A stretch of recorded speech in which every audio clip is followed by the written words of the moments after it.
காரத்துக்கு தேவையான தனி மிளகாத்தூள் சேர்த்துக்கலாம். 1.5 ஸ்பூன் சேர்த்துருக்கேன்.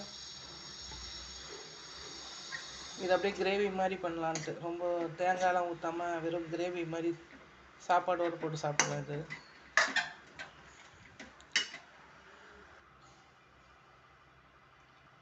ஃபஸ்ட்டு வீடியோ எடுத்தது அப்படியே கட் ஆகிடுச்சு. இதில் கொஞ்சம் எண்ணெய் ஊற்றிட்டு பெரும் சீரகம் பட்டை லவங்கம் போட்டு தாளிச்சிட்டு பெரிய வெங்காயம் 1 நீல வாக்கில் கட் பண்ணி போட்டிருக்கேன். 2 தக்காளி பழம் போட்டு நல்லா வதக்கிட்டு இந்த மஷ்ரூம் சேர்த்துருக்கேன். இதோட தனி மிளகாத்தூள் 1.5 ஸ்பூன் சேர்த்துருக்கேன். கல் உப்பு, மஞ்சத்தூள், இதான் தேவையான பொருள் போட்டிருக்கேன். இது அப்படியே கிரேவி மாதிரி பண்ணலான்ட்டு. இது கொஞ்ச நேரத்தில் ரெடி ஆயிரும். இது சாப்பாடோடு போட்டு பிசைஞ்சு சாப்பிட்றதுக்கும் நல்லாயிருக்கும். இதில் தேங்காயும் சோம்பும் அரைச்சி ஊற்றினோம்னா அது அப்படியே டிஃபனுக்கு எல்லாம் தொட்டுக்கலாம். அது குழம்பு மாதிரி குருமா மாதிரி ஆயிரும்.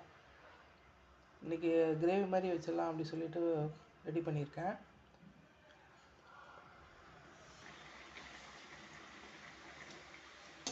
கிரேவி ரெடி ஆயிடுச்சு. கொத்தமல்லி கருவேப்பிலை போட்டுக்கலாம்.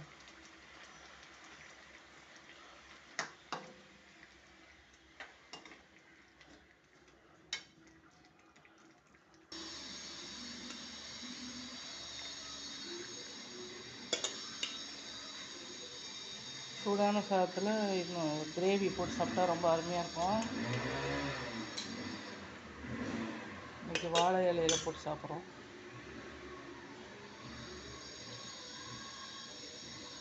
மஷ்ரூம் வந்து உடம்புக்கும் நல்லது தான்.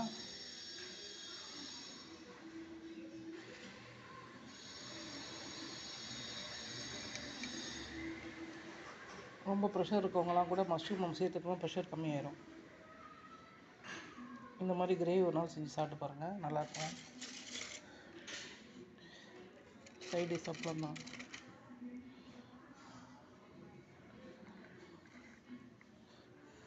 சூடாக இருக்குது, தொடக்கூட முடியல.